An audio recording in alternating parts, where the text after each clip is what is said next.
Hola amigos, hoy día partimos el primer programa de voltajes aleatorios. Como una manera de explicar lo que va a ser este programa, nuestra idea es hablar de tecnología sonora, formas de escucha en la música y por sobre todo dentro de ese contexto generar comunidad. ¿Esto qué significa? Hablar sobre máquinas de música, creación, arte sonoro, música experimental. Y esto todo nace dentro de un contexto de nuestra fundación que es Voltajes Aleatorios, que esto nace como una necesidad de entender, practicar y difundir el sonido, la escucha y la creación, junto a la experimentación con el objetivo de democratizar y expandir todo esto a la ciudadanía. En ese contexto nace este programa y en este momento me acompañan mis compañeros de fundación, Claudio. Hola, hola. Y Pancho. Hola, buenas. Donde vamos a ir desarrollando los distintos temas programa a programa. Si quieren comentar, comenten en Twitter de TXS Radio para ir viendo cuáles son sus consultas, inquietudes y todo dentro de lo que es esta idea de la música. Dentro de eso, pasamos a otro tema, que principalmente antes de pasar al segundo bloque y tercer bloque, que vamos a tener como invitado a Mika Martini, un músico de amplia trayectoria, que nos va a tener hartas historias para conocer.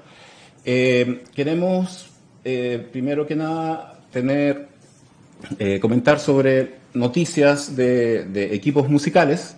En este caso, queríamos hablar sobre un lanzamiento de la última semana, que es un sintetizador que emula a un antiguo sintetizador que es el Minimoog, que es el Poly D.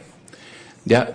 Esto más que nada para analizar lo que ha sido el efecto de la empresa que ha lanzado clones de sintetizadores antiguos, que es como un efecto Behringer, que es la empresa, ¿cierto? Behringer, que a esta fecha ya ha lanzado una cantidad importante de clones de sintetizadores, entre esos el TD3, el Model D, el K2, el MS1, que todos esos son de sintetizadores antiguos como el Roland SH101, el MS20.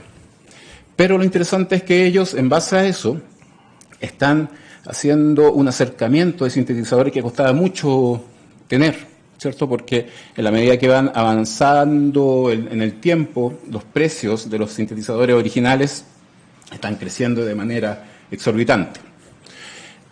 En base a eso, no sé qué opinas tú. ¿Qué te parece ese sintetizador? Lo que me parece interesante es justamente eso, que aparecen estos clones y los lanzan con precios bastante económicos. ¿Ah? Cosa que irrita mucho. Sí. Entonces, claro, aparecen todos los más talibanes diciendo que no es lo mismo, que son mejores los sintetizadores antiguos. Claro, lo que pasa es que, personalmente a mí, ya dejé de lado en cierto sentido los sintetizadores de configuración fija y estoy metido más en los modulares. Sin embargo, ese gear porn igual me llama y me apela. De hecho, estuve revisando las características y viendo reviews de ese sintetizador en particular, que, como decías tú, es una expansión del Minimoog, Sí. o del Model D más bien, que lo lleva en cierto sentido al territorio del Minimoog o del Voyager por la expansión de las voces. Tiene cuatro voces y 3 osciladores disponibles. Ahora, hay ciertas cosas que a mí me llaman la atención de ese sintetizador en particular. Primero, el precio. Digamos, cuesta $700, si no me equivoco. Lo cual, el original ya es impagable. $5.000. Claro, Claro, son como 3,5 millones de pesos. si es que lo encontráis. Y Lo que sí, porque digamos la comparación está, digamos, es directa por cuanto toma como referencia el Model D, pero al expandirlo y hacerlo polifónico o parafónico, hace que ya no esté en la misma liga compitiendo, ¿cachai? Porque sería como tener cuatro o algo parecido a 4. Ahora, la adición que sí es interesante es el efecto que tiene incorporado, que es un chorus. Eso lo saca un poco también del sintetizador tradicional, y en ese grosor de sonido que tiene lo lleva más parecido a lo que hace a Roland con el Júpiter o el Juno. En ese territorio como que se mueve, ¿cachai? Ahora tiene ciertas cositas, ciertas delicias, ciertos saborcitos, que hace que también se pueda sentar bien en la mezcla y todas esas cosas que le pasa a Moog o de repente a los sintetizadores analógicos, como que no tenéis que hacerle mucho para que se ubiquen en un espectro sonoro interesante. Bueno. Ahora, con respecto a las otras máquinas que ha lanzado Behringer, bueno, están esas sandías caladas que todos quieren, que son las TB303 o la 808, etcétera, que es como el sonido que ahora todos están buscando y que no existe realmente. Es como una quimera, es una idealización de un sonido que existía y que a mucha gente, digamos, no le gustaba cuando lo tenía, pero era lo que tenían a mano. Sin embargo, eso se termina imponiendo como una tendencia estética. Y como dice Claudio Mellet, como un fetiche. ¿Cachai? Y digamos, igual en cualquier sentido, esta incorporación de nuevos equipos y nuevas máquinas, tenemos a mucha gente haciendo, digamos, muchas cosas nuevas, desde Bucla, que son sintes modulares de una configuración casi críptica, hasta estas recreaciones. El mercado actual internacional, por lo menos, porque ahora en Chile estamos en una incógnita gigantesca, que después vamos a tocar esos temas con Mica Martini, hace que sea un mercado muy bullante y sea una época, digamos, muy fructífera en ese respecto. Digamos, ahora cualquiera puede agarrar un computador desde el más básico a ponerse a hacer música, y tenemos todos los medios disponibles para hacerlo. Ya no hay excusa. O sea, Korg hace unos 8 años, más, deben ser 10 más o menos, sacó el Monotron, que era un dispositivo de porte de nuestros celulares ahora. Y ahí partió todo el... Claro, y ahí como que escaló y explotó todo. Después tenemos, no sé, hasta los Volca, los Little Bits, que son estas especies de Lego que se ensamblan. Y ahora con recreaciones de buclas de los 70 que son impensados hace 2 años. Sí. ¿Cachai? Pero de alguna manera ahí aparecen como dos tendencias. Uno, que cobran lo que quieren por una marca. En el caso de Bucla, ¿cierto? Sigue cobrando mucho. Y lo otro, Behringer, y de alguna manera Korg trata de hacerlo más accesible, ¿no? Sí, por otro lado, igual no dejar de mencionar la tendencia o el espectro, el maravilloso espectro del do it yourself, ¿no es cierto? De utilizar las tecnologías obsoletas, la obsolescencia programada, y en base a eso hacer noise, música experimental o electrónica, digamos, más convencional, sin la necesidad tampoco de tener $700 o $5,000. En ese sentido, igual, como dice, no sé cuál de ustedes dos lo dijo, pero no hay excusas como antiguamente se consideraba, porque igual Internet nos permite acceder a un montón de tecnología, ¿cierto? Y de de papers, de estudios, de gente que te enseña a hacer tu micrófono de contacto con 2 lucas. Y podía hacer un micrófono de contacto, ponerlo en una tabla, hacer ruido. Claro. Entonces, un efecto y ya. y ya, claro. Entonces hoy en día igual el espectro es más amplio para componer, para improvisar, para... Claro, y en ese sentido también hay gente que, bueno, ya lamentablemente falleció, pero Ray Wilson, por ejemplo, de Music from Outer Space, que te enseñaba desde hacer una Atari Punk Console, que con el cual podrías experimentar o meterte en esa lógica del ruido y de qué pasa entre la corriente y entre el sonido. Claro. Hasta crearte tu propio sintetizador modular. Claro, no un protobar con 10 lucas, digamos, te podía hacer un Atari Punk. Están los tutoriales, están los diagramas ampliamente expuestos en YouTube, qué sé yo. Creo que eso podríamos después desarrollar en los próximos programas, porque ahí están apareciendo un montón de temas interesantes. Hay varios chicas y chicos que hoy en día están haciendo música desde ese lugar. Exacto. Haciendo talleres a veces gratuitos, a veces pagando muy poco. Tenemos varios amigos ahí que están metidos en el mundo del hazlo tú mismo.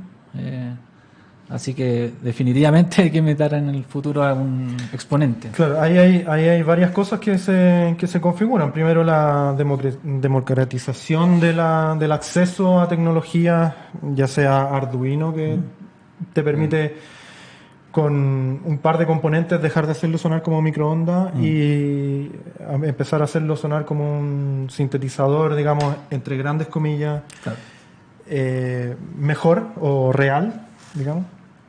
Y también está la lógica del crear comunidad, cosa que nosotros en Chile lo sentimos muy lejano porque pasamos 20 años encerrados en las casas a punta de fuerza y bototo y rifle, claro, y fusil.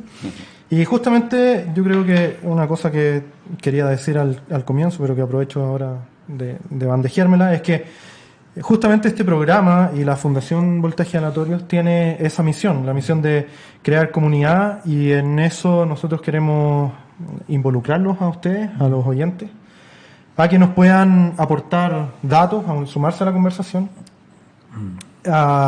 digamos, desde links de donde se puedan armar cosas, hasta eventos, pasando por todo el espectro, diciéndonos si lo estamos haciendo mal, si lo estamos haciendo bien, si les interesa lo que estamos haciendo, si no, cómo podemos cambiar y mejorarlo. Acá es una cuestión de que al final estamos trabajando para poder potenciar y desarrollar el arte sonoro, el acceso a las tecnologías, el ruido, la experimentación, etcétera. Sí. O sea que abierta esta plataforma. Claro. Nosotros podemos proponer, pero la gente escucha también y vamos a conversar acá, vamos a traer proyectos interesantes para aprender nosotros y aprender todos de lo que se está haciendo en esta comunidad. Y digamos, esta es la primera parte de la pega, este es como el 50% de lo que estamos haciendo ahora. El resto lo tienen que hacer la gente que nos está escuchando, que se tiene que suscribir, que nos tiene que mandar, digamos, comentarios, lo que quiera, digamos, incluso los holas son bienvenidos, al Twitter de la radio, @TXS Radio, en nuestra plataforma de Facebook o en nuestro Instagram, Voltaje Aleatorio, lo que sea, no, digamos, si lamentablemente nosotros hacemos el 50%, pero la gente también tiene que adueñarse de estos espacios también. O sea, nosotros los ponemos, nosotros los estamos poniendo en la mesa, y la gente tiene que hacerse, y nosotros los invitamos a eso, a hacerse parte y que se lo hagan propio. Exacto, entonces la invitación está abierta y en honor al tiempo, ya que tenemos nuestro invitado. Sí. Claro, pero antes de eso... Solo nombrar, claro, a propósito, no hemos indagado mucho más, pero...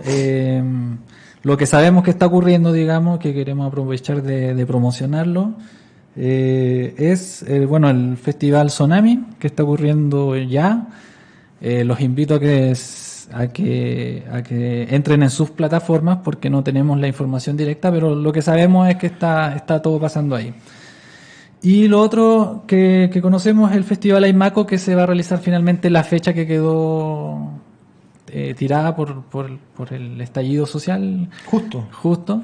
El último día, digamos, que era el cierre. De hecho, tú tocabas ahí. Sí, el 27 de este mes. ¿Ya? Pero les vamos a estar informando a medida que tengamos más claridad. Ya.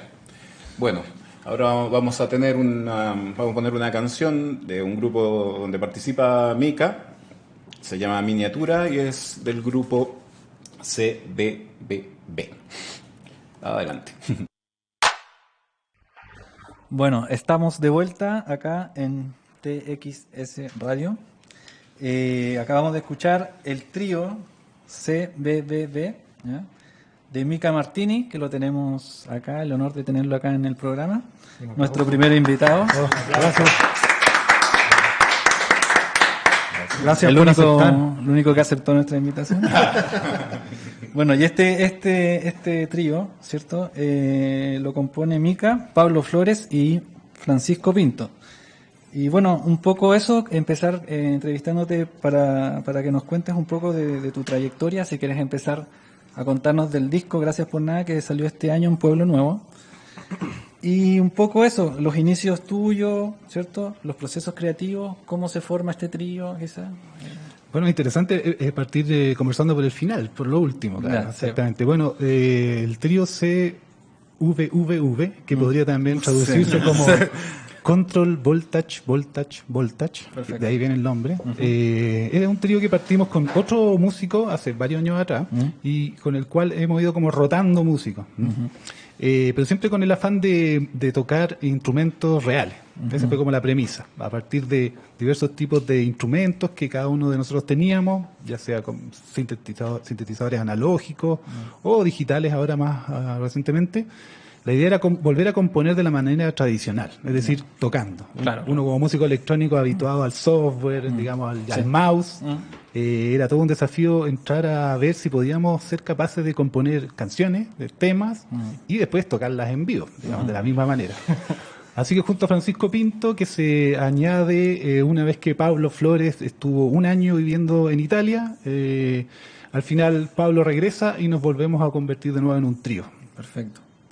Y nos contabas detrás de bambalinas un poco que la configuración es un poco igual a lo que sucede en una banda de trío de rock, ¿no es cierto? Que alguien hace el bajo, alguien hace las percusiones y alguien solea, entre comillas, ¿no? Exactamente. Claro, de una manera nos intentamos asemejar a eso, a una banda, porque en general, bueno, muchos músicos electrónicos, o por lo menos varios, tenemos esa condición de ser un poco coleccionistas de máquinas, de instrumentos. Entonces, para tocar en vivo, en general, algunos también tenemos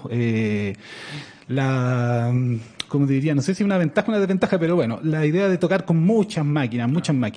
Y en este caso, como somos tres, la idea fue como limitar los roles de cada uno a algo específico. Claro. En este caso está el baterista, que lleva las percusiones, los loops, el bajista, que es el que arma las melodías en bajo, y una especie como de cantante solista, que sería el que inventa o improvisa las melodías. Una especie de terapia sobre el mal de Diógenes. Así es. Ahora, ahí hay algo interesante que son los límites. Porque al parecer cuando uno no tiene límites, no puede crear, concretar. Tiene que agarrarse, y ahí también hay algo que lo liga con lo que vamos a escuchar después de Fran Benko. Ajá. Que es que a pesar de que estás improvisando siempre hay algo que te mantiene pegado a ese como con los pies en la tierra, en una forma buena, algo que te mantiene, que te deja la oreja enganchada en algo, pero lo que pasa por sobre empieza a cambiar y ahí es donde se genera lo interesante en buenas cuentas.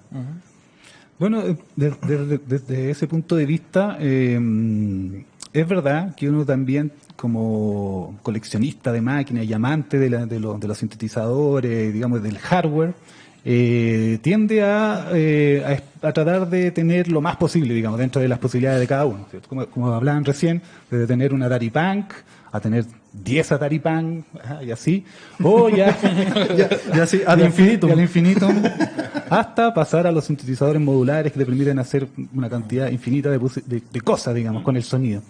Pero en términos de improvisación, bueno, yo vengo de la escuela electroacústica, en el sentido de que ahí un poco la idea es tratar de que con lo básico, con lo mínimo, es decir, con un sonido, por ejemplo, con un sonido que uno puede captar de la naturaleza, es decir, con cualquier cosa, con la voz de una persona, ver qué tantas posibilidades tiene ese sonido y cómo podemos trabajar ese único sonido para, de alguna manera, explorar todo el amplio rango que sea capaz de ofrecernos. Y eso se puede aplicar también con una máquina, o con un sintetizador, o con cualquier cosa, digamos. A partir de un elemento, o sea, restringirnos para tratar de explotar de la mejor manera posible todo eso, ese potencial que tienen las máquinas, que a veces uno simplemente no desconoce. O sea, uno compra cosas y al final ni siquiera sabes cómo se ocupa completamente una máquina. De alguna manera, porque son 3, cada uno se volcaba con un grupo de máquinas, porque veía en el encuentro de voltaje aleatorio, uno de los integrantes estaba con la Octatrack, o sea, manejaba mucho los samples. Exacto. Otro más síntesis pura.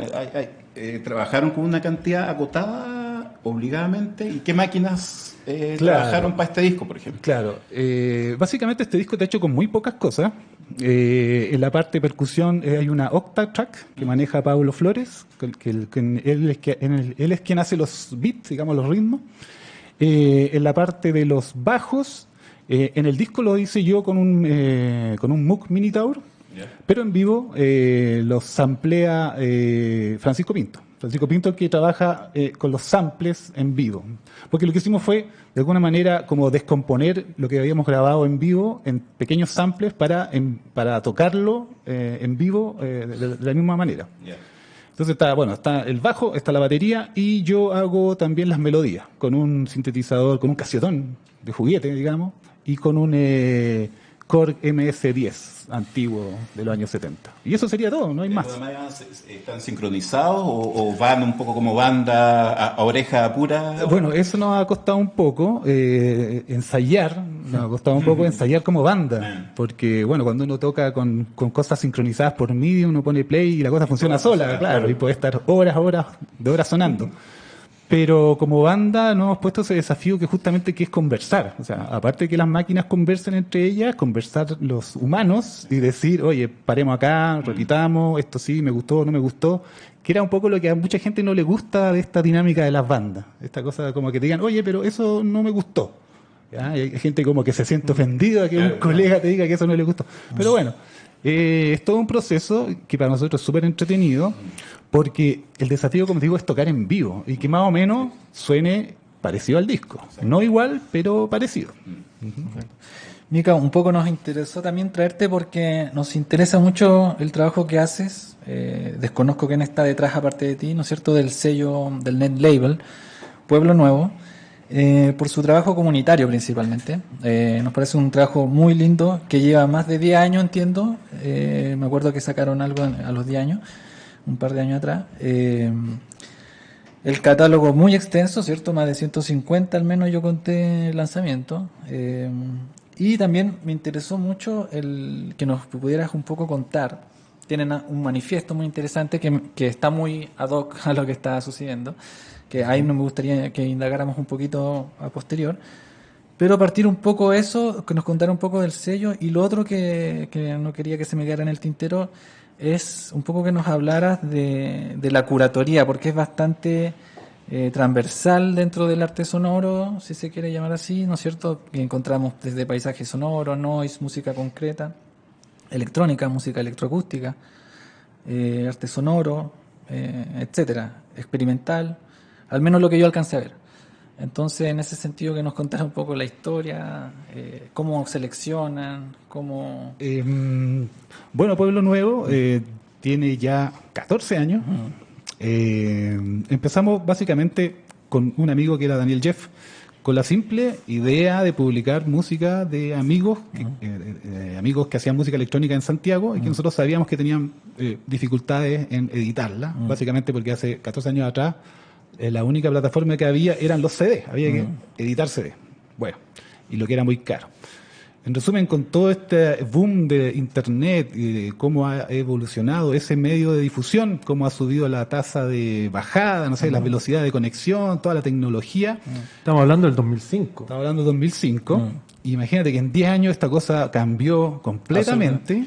El 2005 no existía YouTube.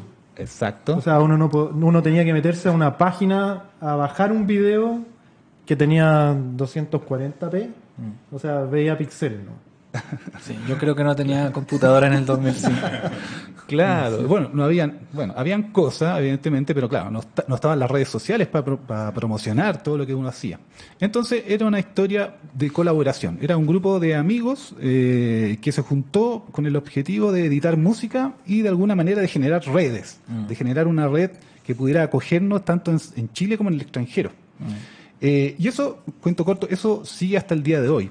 Como me decía alguna vez Miguel Conejero, el Fiat 600 me decía que, porque yo también siempre me he preguntado qué significa ser un net label al día de hoy, Claro. en el sentido que ahora Hay varias fórmulas de sello. hay ¿cierto? muchas plataformas, Sí. hay muchas maneras de enfrentar la idea de ser un sello. Está Bandcamp, está Spotify, uno puede editar solo, no necesitas un sello, en fin, hay miles de maneras de enfrentarse. Entonces, ¿por qué ser un net label ahora? Me decía Miguel que en realidad más que un sello, bueno, tenemos la forma superficial de ser un sello, pero en realidad somos como una especie como de centro social. Plataforma, claro. Un centro de autoayuda. Exactamente, nos ayudamos entre todos. La página es una especie, como siempre la vi, como una especie de biblioteca. ¿No? Es como una biblioteca donde la idea era dejar registro de todo la mayor cantidad de cosas que estén pasando o que pasaron en Santiago o en Latinoamérica o en el mundo, a nivel de música electrónica, con la simple curatoría de ser música que a mí me guste, a algún colega le guste, a algún músico que ya editó, que pueda volver a proponer otro disco, y así se fue generando esta especie de red. Como te digo, tal vez la única curatoría es simplemente decir que editamos música electrónica, ¿no? Para partir, en cualquiera de sus espectros o formas, y con una calidad, yo te diría, si no la más pro, por lo menos la más pro posible de hacer en tu estudio casero. Claro. De hecho, tenemos, no sé, dentro del perfil de artistas consagrados como Becerra, Schumacher, ¿cierto? Que son dentro de la electroacústica. Creo que la Radio Beethoven cerró con un tema de Schumacher, sin ir más lejos. Y de hecho, de justo un tema que fue editado en el Pueblo Nuevo. Bueno, nuestra relación con la música electroacústica en Chile es una de las más fecundas, yo creo, y fue una de las cosas que más impulsó a que Pueblo Nuevo tenga la relevancia que tiene al día de hoy. Y esa unión con la comunidad electroacústica de Chile, con la SECH, surgió muy al principio de Pueblo Nuevo. Incluso ya el 2006, llevamos apenas un año, editamos el primer CD que se llamaba 50 años de música electroacústica en Chile, que es una joya, digamos. Sí. Si alguna vez también lo conversaba con Federico y él me dice, mira, yo editando ese disco ya me doy por pagado. Creo que con eso ya he hecho un aporte a la música chilena. Y es verdad, ese es un disco súper importante. Y a partir de ahí se generó una relación con los músicos electroacústicos, rompiendo mitos, derribando barreras, en términos estilísticos, en términos de cómo distribuir la música de ellos por internet, incluso aceptando que el MP3 de alguna manera con sus defectos sonoros sí servía para que la gente se fuera enterando por lo menos de las cosas que sacan. Y como digo, al día de hoy es una relación fructífera que nos lleva a seguir colaborando, por ejemplo, con el Festival Aymaco, que también lo nombraron recién. Perfecto, sí. Un poco, por honor al tiempo, nos encantaría seguir hablando, pero hay algo que nos gustaría retomar, que lo conversamos. Y bueno, solamente mencionar algunos lanzamientos que yo vi muy interesantes, por lo menos a mi gusto. Si tú quieres añadir, bienvenido, para que se metan a la página. Creo que es Pueblo Nuevo Net Label. ¿Cuánto era? Pueblonuevo.cl. Perfecto. Y yo escuché al menos cosas que me interesaron mucho de este año: Oscar Santis, Baltasar, CVVV, ¿cierto? Y Divertimento al Amanecer, que es muy interesante el proceso de ese disco también, que si lo quieres mencionar muy cortitamente. Bueno, como hablábamos recién, esta larga relación con la música electroacústica nos llevó a tener la gran honor, digamos, de conocer al maestro José Vicente Azuar, y que él mismo fuera el encargado de editar bajo licencia Creative Commons para libre disposición de todo el mundo, digamos, sus obras electroacústicas. Entonces, bueno, ese material, que es un disco triple, siempre con Federico, con Alejandro Albornoz, que fueron mis coproductores, siempre pensamos que, bueno, incluso Azuar siempre lo dijo, ojalá que esta música sirva, digamos, se reutilice, la gente la ocupe, digamos. Y este año por fin pudimos darnos como las ganas de realmente hacer un llamado a remixear las obras de Azuar. Porque igual teníamos cierto respeto, digamos, cierto miedo, en el sentido que gente podría decir, pero ¿cómo? ¿Van a hacer esto? Sacrilegio. Este sacrilegio. Herejía. Exactamente. Y bueno, ya que el maestro nos dejó... Nos permitió, claro. Y nos dejó en este plano, digamos, hace un par de años atrás, dijimos que ya era el momento de hacerlo. Perfecto. Y la verdad que los resultados fueron bien interesantes y nos dejó muy contentos nuevamente de seguir como moviendo este catálogo, que es un catálogo histórico chileno. Sí. Bueno, y lo que queríamos hablar eran dos cosas, ¿cierto? Que te lo mencioné y no nos queda nada de tiempo, siempre pasa esto, pero era un poco el manifiesto Resistir y Permanecer. Quiero plantear las dos preguntas de una para que no se nos queden, o al menos para que las reflexionemos en la casa, ¿cierto? Un manifiesto muy interesante porque nos gustaría hablar un poco del movimiento social, de lo que está ocurriendo, ¿cierto? ¿Cierto? La opresión que estamos viviendo, la violación a los derechos humanos, cómo el artista puede resistir, si es posible resistir. Quizás hay cosas muy interesantes que han pasado, que hemos comentado con los chiquillos en relación a intervenciones, ¿no es cierto?, a performance. Por ejemplo, las chicas de las tesis, una performance increíble que se replicó en el mundo. En el imaginario sonoro, ¿qué ocurre?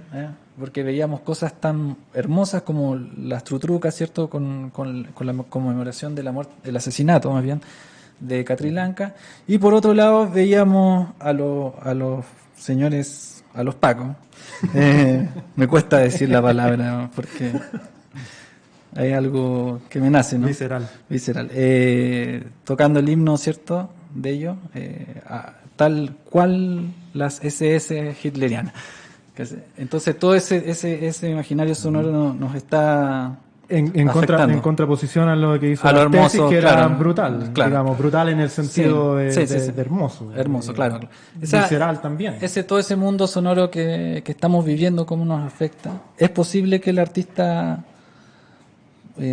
sonoro pueda hacer una forma de resistencia? Y finalmente, la otra pregunta era respecto a las estrategias oblicuas, que Pancho te quería preguntar algo. Y estamos, pero justísimo. Así. Pero podemos volver quizás después de la canción. Sí, pero... Porque hay algo del movimiento social y de este imaginario sonoro que podría explayarte. ¿No? Sí, que me gustaría que Mika nos dijera su visión, claro. Entonces vamos a una canción y a la vuelta seguimos con esta pregunta planteada. Bueno, estamos de vuelta acá con Mika con una pregunta que ya le planteamos, un poco que nos cuente qué piensa él como artista sonoro, cuál es el rol que tiene el artista sonoro en términos de resistencia, digamos, a la opresión que está viviendo el pueblo de Chile. Y no solo el pueblo de Chile, sino también la naturaleza, ¿cierto? Los mapuches, los atacameños, etcétera. Bueno, yo creo que el rol del artista es equivalente al rol de cualquier persona. Digamos, cualquier persona que no sea artista. Es una cuestión bien personal, digamos, cómo uno asume la capacidad de entregar el arte, digamos, que uno hace, tanto ya sea musical o de cualquier tipo, en términos de apoyar cierta causa o por lo menos de dar cuenta de ciertos temas que nos preocupan como sociedad.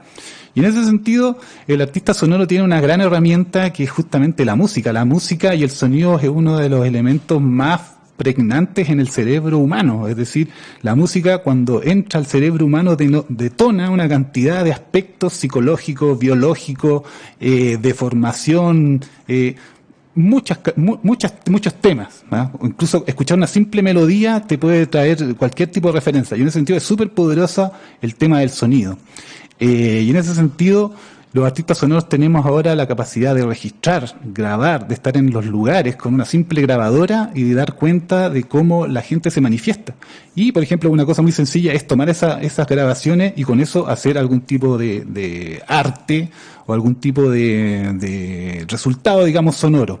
En todo caso, a mí lo que más me llama la atención de estos últimos tiempos han sido justamente cómo la música electrónica ha tomado este desafío. La música electrónica actual se han generado una cantidad importante de discos compilados con esta temática para apoyar la causa, pero también no hay que olvidar que la música electroacústica lo viene haciendo desde hace muchos años, ¿no?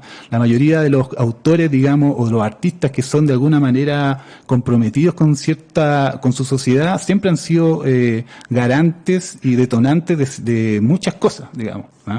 En ese sentido, el arte sonoro no escapa a ello. Bueno, ahora con Francisco lo vamos a dejar a que nos muestre un poco de sus máquinas, ¿ya? Vamos a hacer un cambalache acá.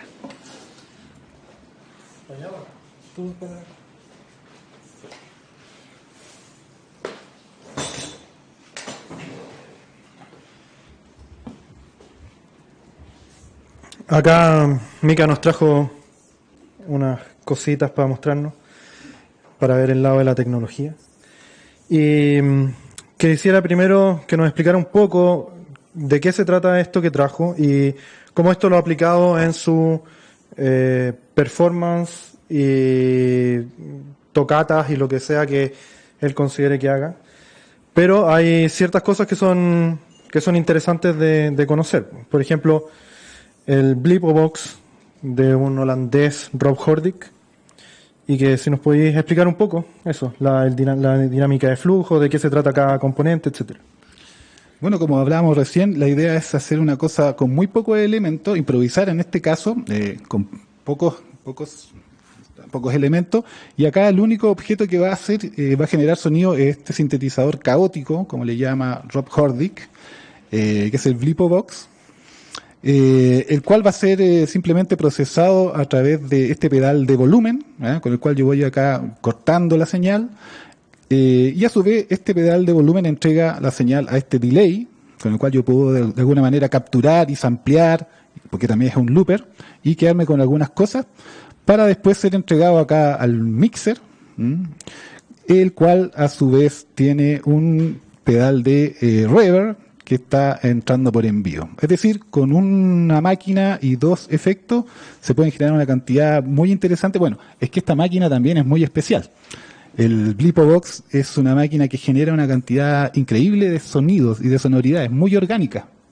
Y este aparato para mí es uno de mis favoritos, digamos, y yo creo que lo incluyo en casi todo, hasta en la música bailable que hago de repente lo meto porque es muy como diría, muy cristalino y es muy orgánico, imita el sonido de la naturaleza, de repente parece agua, de repente parece viento y de repente se vuelve loco también. Claro, lo interesante de este aparato y esta configuración es que se transforma no en un instrumento electrónico, sino que al parecer es mucho más real, digamos, en el sentido de que parece tener vida propia como una guitarra, por ejemplo. ¿Podemos escucharlo? Sí, ya nos queda muy poquito tiempo. Sí.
Muchas gracias por